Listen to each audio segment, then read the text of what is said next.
Computer. That's what I want. All right. Well, welcome everyone. And this is Joyce and I. And what we're going to be doing today is demonstrating putting together an options portfolio. Excited, Joyce? Yes. All right.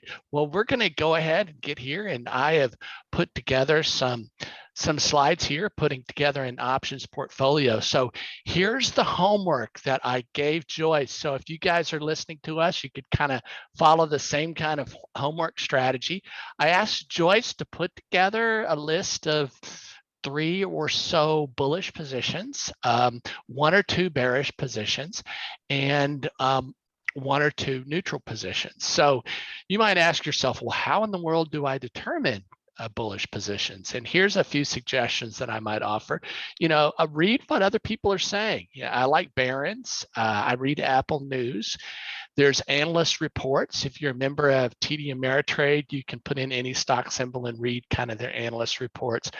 My favorite indicator is what's called PEG, which is price to earnings growth ratio. So you're looking for growth at a reasonable price. And think about brands that have pricing power, meaning if your kid wants to go see a Disney princess, you're not going to say, hey, let's go see this other movie that's 25% off. You're going to take them to see the Disney movie. So there's pricing power. People buy Nike shoes because there's pricing power. So I love brands that have pricing power. And when you go shopping, look for places that are crowded. So I asked Joyce her bullish premise, and here are 4, right? You mentioned Tesla. They're electric vehicles, those are breaking out. Well, why don't you just tell us, Joyce, why did you pick these in terms of your bullish premise? Yeah, certainly, Tesla is it could be a polarizing ticker, right? There are some people who would say, no, that's not, they don't like it, or, it's too expensive. Certainly is one of the most well-known EV makers out there.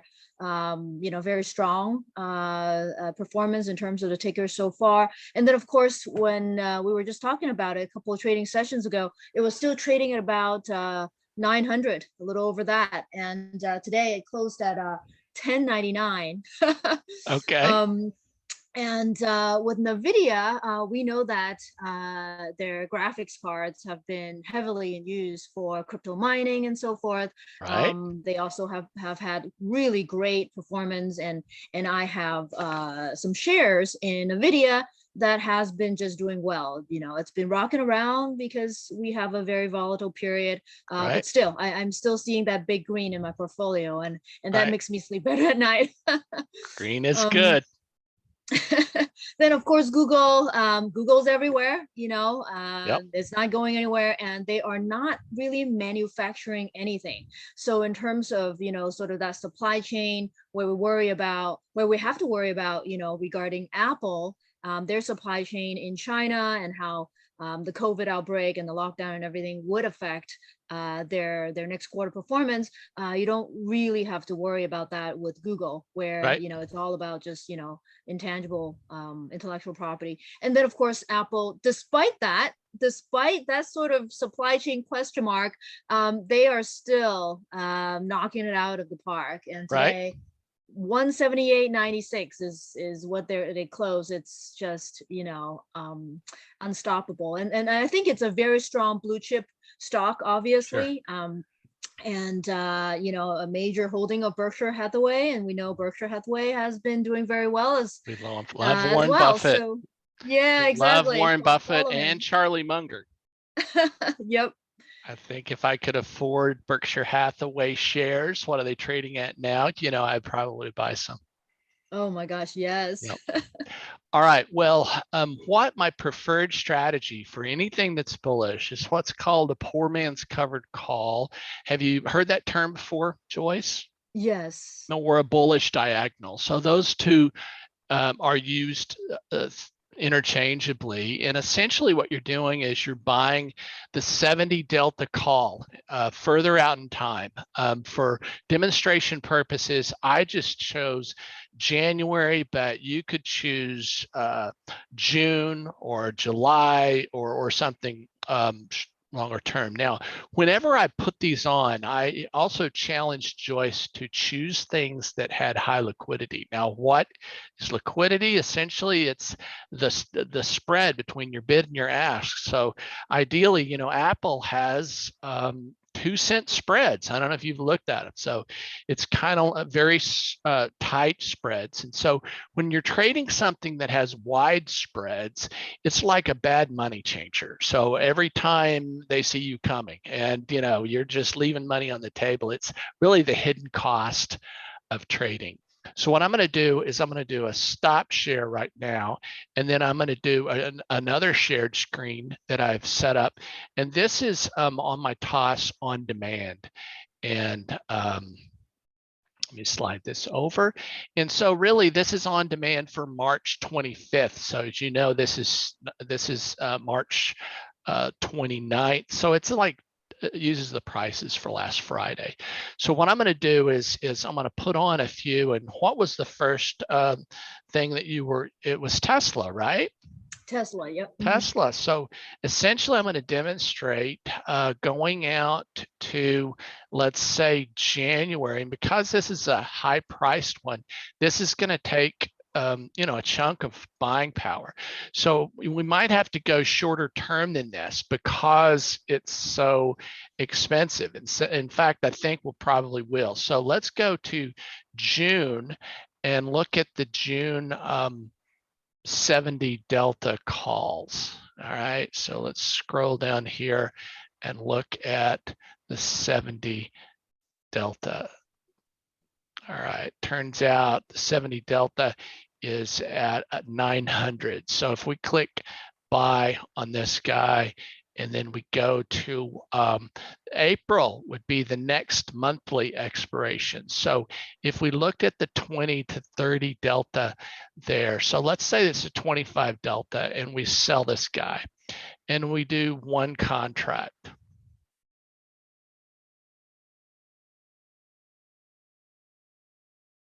So essentially that's taken 15 grand in buying power. So, you know, that's a chunk, but I told you that we'd set up hypothetically a $100,000 portfolio here in our on demand. So let me go ahead and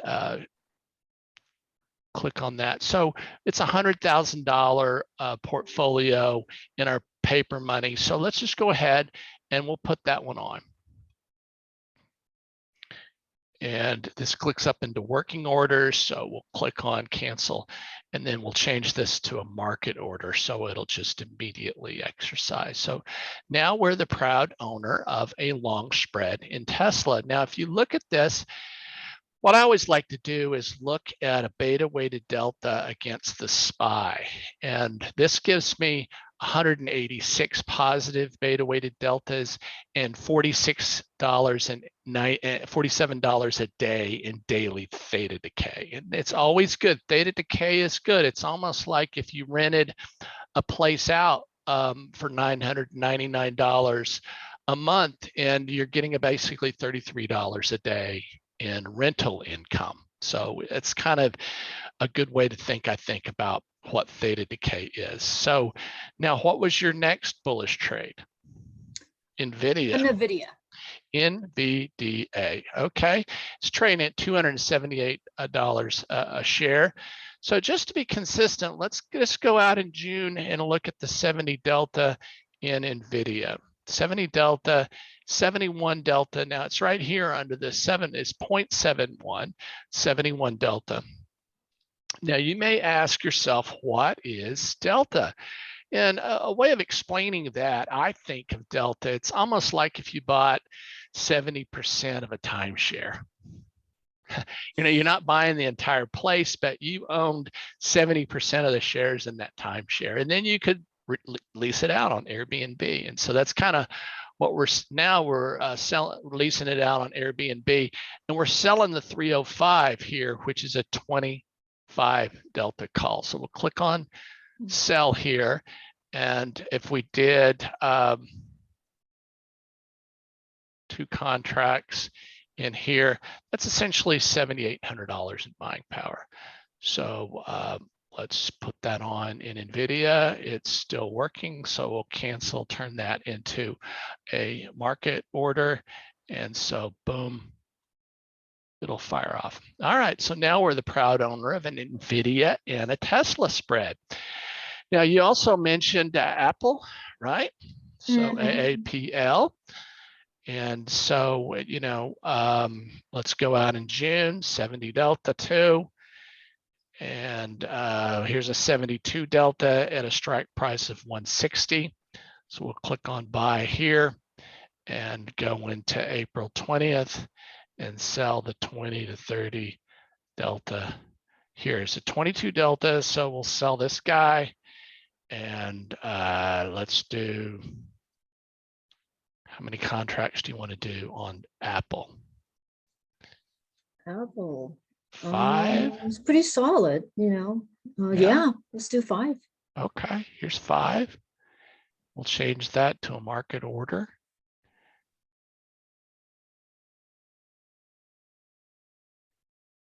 All right, so there is Apple, NVIDIA, Tesla. You had one more. What was it? Google. Google. Now, the thing about Google, I don't think Google has great liquidity. I used to trade a lot, but I don't think it has great liquidity. And because it's trading so high, you know, let's buy the May 70 delta. Now see this right here, there is a $4 spread between the bid and the ask, right? So if we're even doing one contract, that's almost like leaving a couple $100 on the table through a bad money changer. So it's for that reason that I kind of am not trading Google a lot. Now, why is this that low liquidity? My theory is it's because they're splitting the volume between GOOG and GOOGL. Right. Now, I think once they get the split out of the way, I think it might all change. Would it be better to trade GOOGL for our purpose? Well, I believe the liquidity is about the same. So let's go down to May and look at, and it takes this a second to clear up. So if you look at 70 delta here on GOOGL, once again, it's like a between it's not, you're right, it's not as bad a spread here, but still, look at this one is the 2665 is really, it's a bad spread. This one is not. That's weird. So let's just buy the one that's not a bad spread. And then we'll go into the April and see what kind of liquidity we got here. So when things aren't great liquidity, it pays to look at specific strikes and how they're different. So here is a 28 delta, so we'll sell this. And this is going to take a chunk of buying power here. So, you know, 20 grand of buying power, right? So in GOOGL. So now we got 4. And we've used about half of our buying power. So now what I'm going to do is stop the share, and then I'm going to go back to the shared screen, and we're going to go back into our presentation again. And so, so then I also ask for you to make a list of your bearish positions. So how do you find bearish positions? Well, I think sometimes fads that you think really are going to be short-lived and they're going to go away. What would be an example? People might disagree with me, but I thought Peloton in the home during COVID, you know, might be a fad that might go away. Now, on the other hand, if it's during COVID and you believe that people are going to stop taking cruises, you know, you might go bearish on the cruise lines. And also things that you believe are overpriced. that's kind of where I struggle over Tesla, because I do think that there's an infatuation with Elon Musk sometimes that causes it to be overpriced. But the one that you chose was TLT. Now, why did you choose TLT? With the interest rate being raised, probably a couple times this year, of course, bond is going to take a hit as well. And so that was kind of a play on that. I was also thinking about tickers that are related to the mortgage industry. Okay. They're certainly gonna, not certainly, I guess nothing is really certain, but there's a great probability that they will Okay. take a hit. But when it comes to liquidity, I haven't found one that I Yeah. saw, I like. I've made some bearish trades on Rocket Mortgage, RKT, but you're right, not great. And in terms of that bearish premise, my favorite is the poor man's covered put or the bearish diagonal. So it's the opposite of this bullish diagonal, where you buy the 70 delta put further out in time and you're selling the 20 to 30 delta put in the next expiration cycle. So let's go ahead and let's put on some of those. Now, would you like to, let's start with TLT. So TLT. And so if we look at June, 70 delta, in this case, it's the put instead of the call. So 70 delta puts. So as you can see, there's a 60-cent spread out further out in time on TLT, which is not great, but it's also not $2 and $3 like what we saw in GOOG. So, and then we'll sell the 20 to 30 delta put here. So, this is a 13-cent spread. So we'll click on sell here. And if we did 10 contracts in that, that takes about 10 grand, a bullish position or a bearish position. How many contracts would you like to do here on TLT? Let's see. Looks like we still got some buying power. 10 would be fine, or 5. Okay. Yeah. All right. Well, let's do 10 here, and it went ahead and exercised. So I believe that it's showing up as positive beta weighted deltas, probably because TLT isn't directly a 1-for-1 like stocks. They kind of view it as counter kind of anyway. So let's do one. How do you feel about a bearish and Rocket Mortgage, since you mentioned the, or let's just take it RKT. Let's just kind of take a look and see kind of what the liquidity is on Rocket Mortgage. Here's a 69 delta, 35-cent spread. Yeah. I mean, we could pass on it, or we could go ahead and put it on just for demonstration purposes. Yeah, let's do a small position. Okay, so let's buy that, and then let's go into April and sell the 20 to 30 delta. Here's a 30 delta. So there's a 7-cent spread just in that. So we'll go ahead and sell that. So even, and it's a low priced stock. So 5 contracts. Now, if I was doing this in real life, with low liquidity, I would penny in, right? So you'd start at, it's a debit, so I'd start at $2.40 and just kind of keep penning up until you get a taker. We won't do that for this demonstration, just because people who might be watching us don't want to sit around and just watch us do that, right? So we'll change this to market, confirm and send. And so now we're short on Rocket Mortgage. Now you notice how the beta weighted deltas there is negative. Okay, so anytime you put on a bearish spread, it'll be negative beta weighted deltas. What is a beta weighted delta? Well, if SPY in this portfolio goes up $1, you would expect to make 6 times that, $680. It's like owning 680 shares of SPY, given kind of what your portfolio structure is. So the way I like to think about this is, let's say you take 100,000 and you divide it by what SPY is currently trading at. So SPY is currently trading at 451. So if we had 221 positive beta weighted deltas, we'd be 100% invested. Because we've invested in several of these very large stocks, we're like 3 times leveraged long. You follow me? Mm-hmm.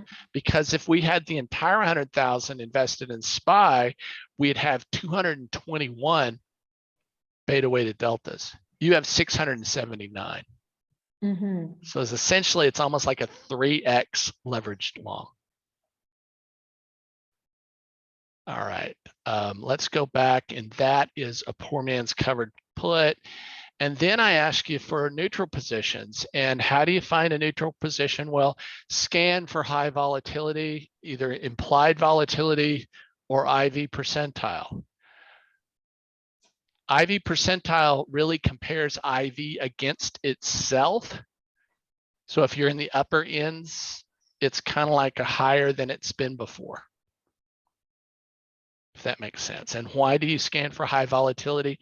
Well, you get paid more. Premiums have more money in them. And as volatility relaxes, that premium comes into your account. Volatility is like it's like a traffic jam. So what happens is, while the volatility gets high, it kind of freezes that high volatility in place. And then as volatility relaxes, it thaws and it drips down into your account. Thank you very much.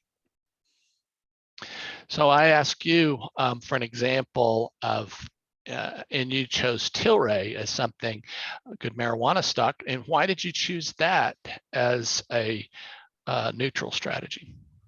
The last couple of trading sessions, it had really high IV. So based on sort of that search criteria, I thought that would be one.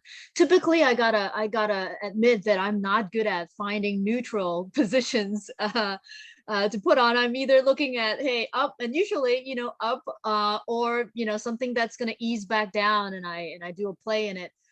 So neutral is not really something that I'm good at.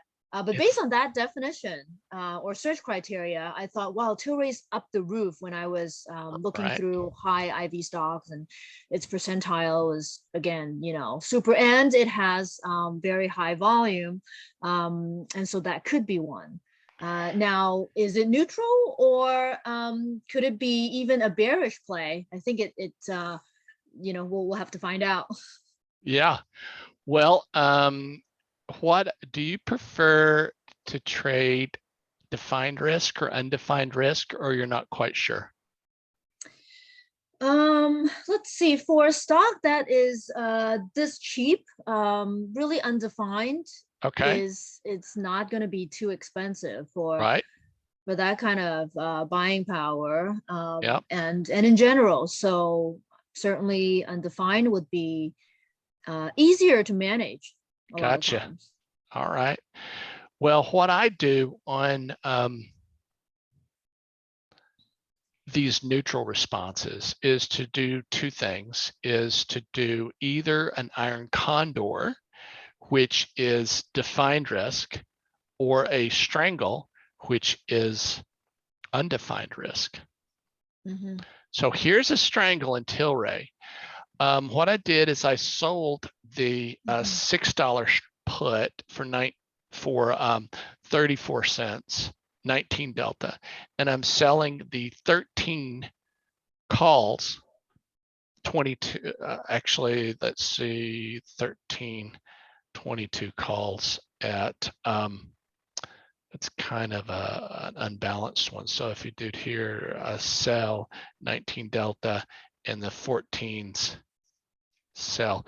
So essentially you make money of the entire premium as long as price stays between $6 a share and $14 a share by the expiration. In this case, it's 14th of April, and you collect 68 cents. So if we did 10 contracts, you'd collect $680, and it would take you 2,500 in buying power. Feel good about that? Mm-hmm. Okay, so we'll click send on that, and we'll change this to a market order, and we hit confirm and send. All right, so that would be an example. So now you have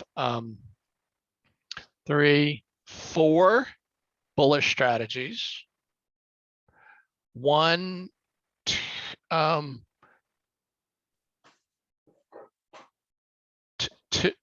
2 neutral, no, 2 bearish, rocket and TLT, and 1 neutral, Tilray. Mm-hmm. And you're essentially 3 times leverage long, and you have $180 a day in theta decay coming in. The best traders will capture about 25% of their annualized theta decay. You may ask yourself, where does the other 75% go? Well, trades that go against you, adjustments, sometimes you'll close it at 50% of max value and not take the full theta. All of those things account for 25% for the other 75%. So in this case, if you're collecting $177 a day in theta decay times 365, that's $64,605, a great return on a $100,000 portfolio just in theta decay. But if you only collected 25% of that, it's 16,151. That's besides the appreciation of your underlying longs. Mm-hmm.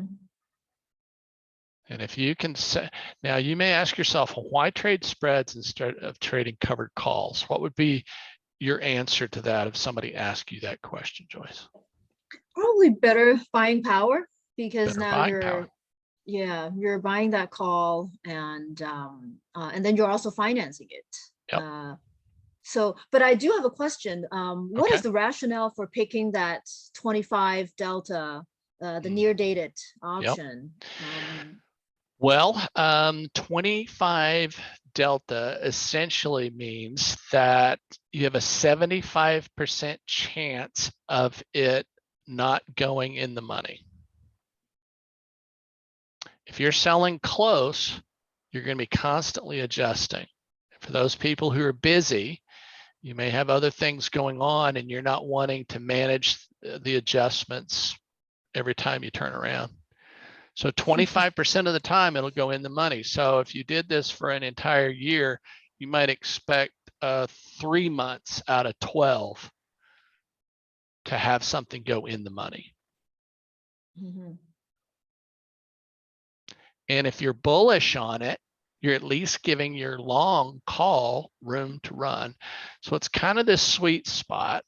The closer you get to at the money, which is 50 delta, the more premium you collect, but the less room you give your long room to run. So it's kind of like a balance between how bullish are you, how much room do I want to give it to run. It's like, let's see if I can come up with an analogy here. Rent, you know, you want to collect rent, but if you get it too high, people might find another place to live.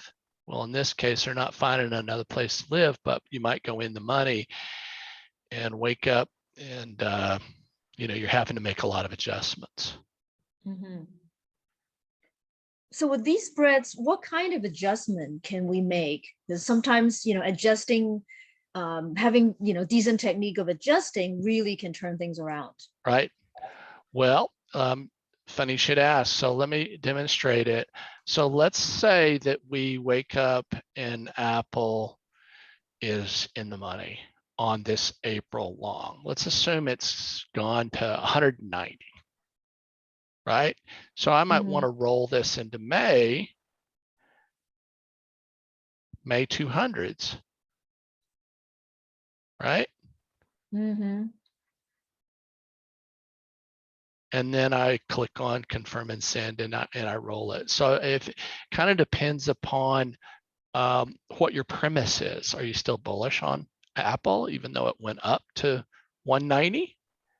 If so, roll this to May, give it a little more room to run, look at 20 to 30 delta, or just, pick a call strike. The other thing is, the most difficult thing to manage are these neutral strategies. Mm-hmm. And that really may be outside the scope of today's discussion. But in essence, I'm going to give you the short answer, is you roll up your untested side. You turn a strangle into a straddle. That is my favorite way of adjusting a strangle. Mm-hmm. Roll up your untested side.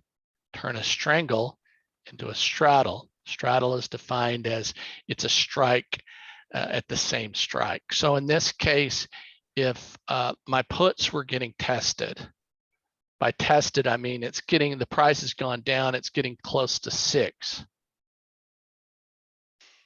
Well, I could roll this call to 6, collect more premium. The other thing I could do is, if you, now at 6, if you're bullish, you could take assignment.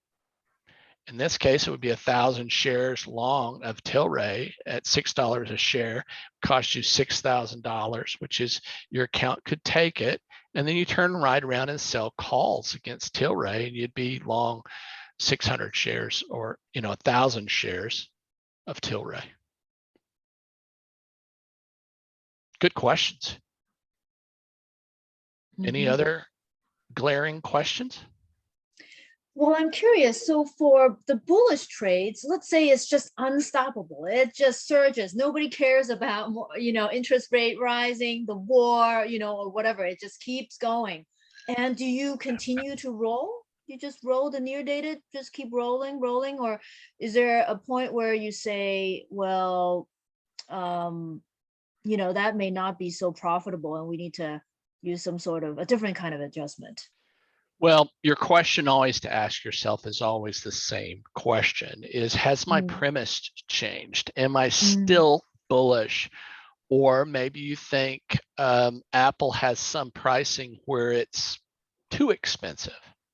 Mm. There's nothing wrong with allowing your short call to stay in the money and just continuing to collect your theta. Oh. Mm. So you're just kind of rolling it, potentially rolling in the money to the next month for a credit. You're giving up some potential upside in terms of any movement, but you're cushioning yourself on any downside because you've got an in the money call and you're Mm-hmm. collecting positive theta. The other option is just close the position and find something else that you think is the next opportunity. Mm. Nothing's forcing you, just because you have a long call expiring in January, you're not forced to carry it to January. Mm-hmm. You could just close Mm-hmm. both sides of your leg and you may say, what's the next opportunity? I always say just like Jim Cramer, there's always opportunity, find it. Mm-hmm. Kind of like a kid in a candy store. So I see more opportunity than I have funds to take advantage of it. So, Mm-hmm. I guess if the stock is just unstoppable, of course the long call would be gaining in value, and the short call is the one that's going to be tested. But I guess at some point, you will just be looking at your overall P&L to see if it's still worth holding or rolling the short, right? Well, that also begs the question, if you think something is just going to the moon, just buy calls. But the Mm-hmm. downside of just buying calls is you're having to fade that negative theta. It's like Mm-hmm. swimming against the current. Yeah. So you've got to overcome the current and you've got to be right. The cool Mm-hmm. thing about having a lot of positive theta, you can be wrong and still make money Mm-hmm. because you're collecting a significant amount of theta. And it seems like you can also sell different delta, to be a bit more conservative, Yep. right? If something is just too strong. Now, on the other hand, because this year is going to be a very rocky year, we know that. April, May, let's say interest rate gets raised, war breaks out, things get really nasty. Things are, turning the other way around. Markets coming back down.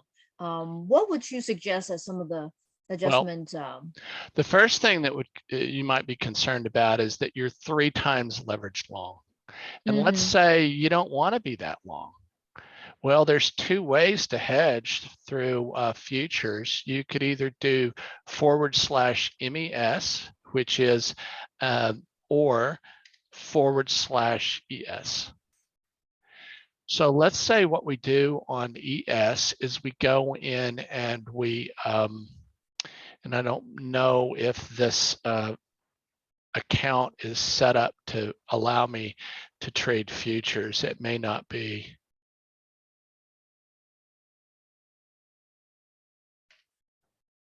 Yes, it is. So let's say that we go in and we sell 1 futures contract because we don't want to be 3 times leveraged long. So we go short a futures contract. That takes about 13 grand in buying power. But now my beta weighted deltas, it's not showing up, but essentially it was like positive 600. This ES is essentially like minus 500. So now you would Mm-hmm. be only positive 100. Mm. I mean, you could do that temporarily or permanently to adjust your beta weighted deltas. Mm-hmm. So that would be one thing. It's a common thing that people use MES or ES to adjust their beta weighted deltas. And would you take away the hedge? Sometimes hedges are so challenging, right? They're there, because you're sensing a reversal of some kind, and but then the timing, of course, is often what trips people over. Right. Do you have any recommendations on when you would tend to take your hedge away, or when you would put on a hedge? When things are too hot, you put on a hedge, or you Yeah. know Well, like today I have that's, a friend who told me, it's way too hot today, and he took the opportunity to put on a few small hedges. I tend not to hold these ES and MES over long periods of time. I tend to trade in and out of them and scalp. So that's Mm-hmm. where you learn how to use certain signals, certain charts, and that would be kind of a whole nother session where we figure out how to do that. But that doesn't mean you couldn't. I mean, if you just, the key question to ask is, do I feel comfortable in this environment with a 3 times leverage long? Now, one thing to do is find some more shorts, find some more things that you're bearish on, or don't trade these as large. See, we're trading some big underlyings, like mainly Google and Tesla. Those are huge underlyings that tend to give us a whole lot of positive beta weighted deltas. And if you want to trade, and if you've got smaller accounts, trade things like Ford. Mm. It's just, it's a low priced stock. It trades at, $4 and change last time I checked. No, it's $16. So, person could afford in a small account to trade Ford, or trade silver, is trading at, $23 a share. Not like you're trading Tesla, it's over $1,000 a share, right? Mm-hmm. So for small accounts, you could trade things that are smaller, but don't forget to trade things that are highly liquid. Well, as I've explained to you, Joyce, and sorry to kind of keep this session short, but I am recovering from a broken ankle and I have my physical therapy coming in 18 minutes. I have my pool treatment. So I'll be kind of doing my little pool exercises to strengthen the ankle. Is it gonna be like the little duck move Oh, under the water? there's all sorts of stuff that you do, and it's progressively getting more difficult as it gets stronger. So That's great. yeah. Well, Joyce, thank you for doing this, and I'll be sharing it on our Discord. And for those of you who find this useful, remember this, we're not making any recommendations by what we're going over today. It's merely for educational and demonstration purposes about how to put together a portfolio. And if you're listening and you're interested and you want to learn more about options trading, there's a Discord group that I have. It's free, and we just have people helping people and learning together. So Joyce is in that group. Thank you, Dale. All right, thank you. All right, bye.